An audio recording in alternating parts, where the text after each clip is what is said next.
Why did you move to Israel knowing that there's a possibility you could be killed in a terrorist attack?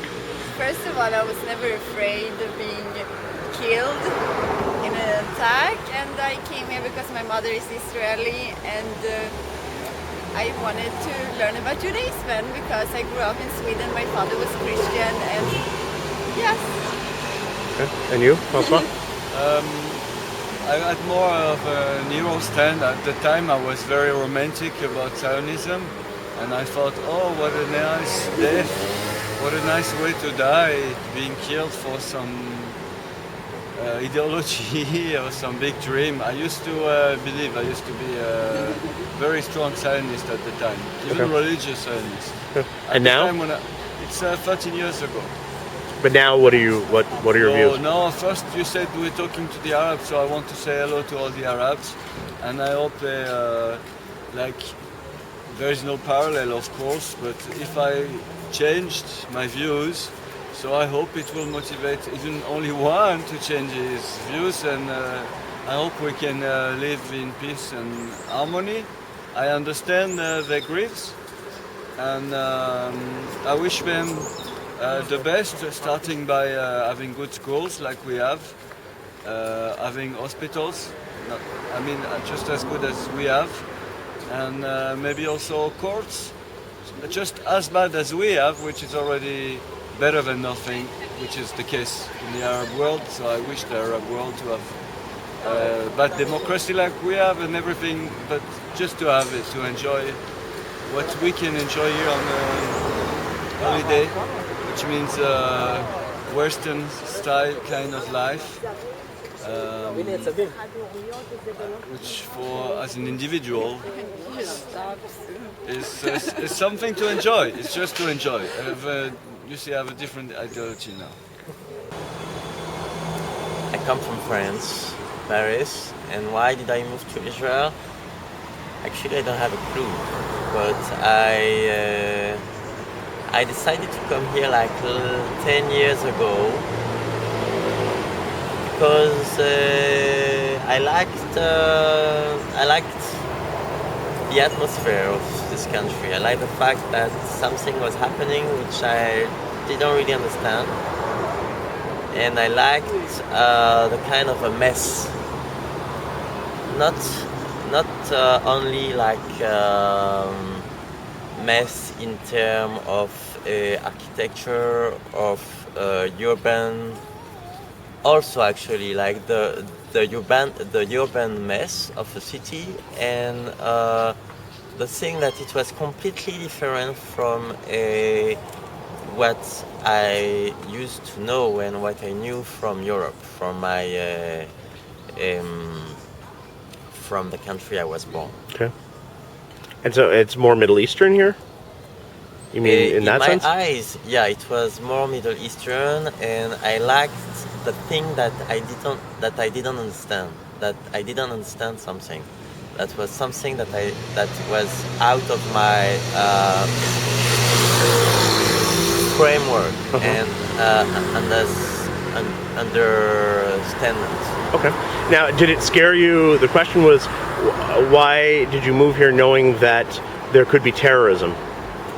No, actually I came here like in 2001, and it was like the second Intifada, and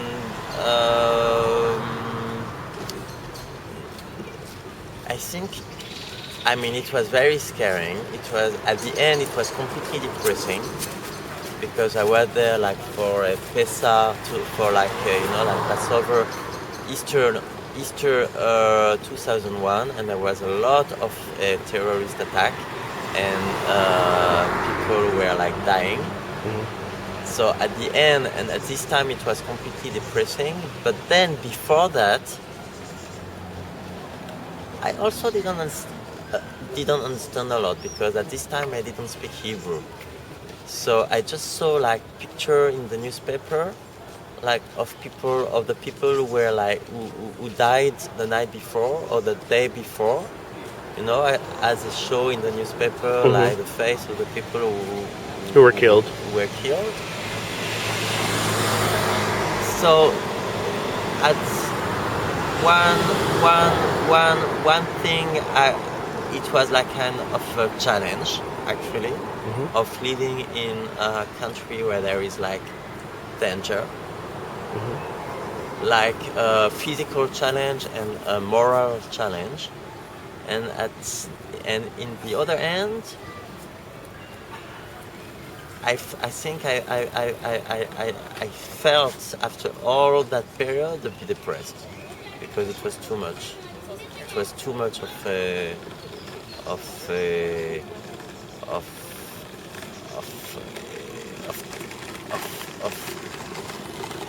people dying, of young people dying, or not young. I mean, of like something that I really didn't, that I couldn't that understand intellectually, but emotionally it was like I'm in a weird. I live in a weird place. Why did you move to Israel knowing that there was a risk of violence or a terrorist attack? I was a child, I was 12, so my parents decided that Israel was the best place for us, the Jews. You're from London originally? No, Tel Aviv. I'm Israeli. Yeah, I know, but you lived in London. Like yeah, you came back. I had lived in London in the past, yeah. Okay. So why did you come back to live in Israel knowing that you could be killed in a suicide bombing? Because the chances are much higher that I get hit by a bus than by a suicide bomber, and my family's here, ultimately.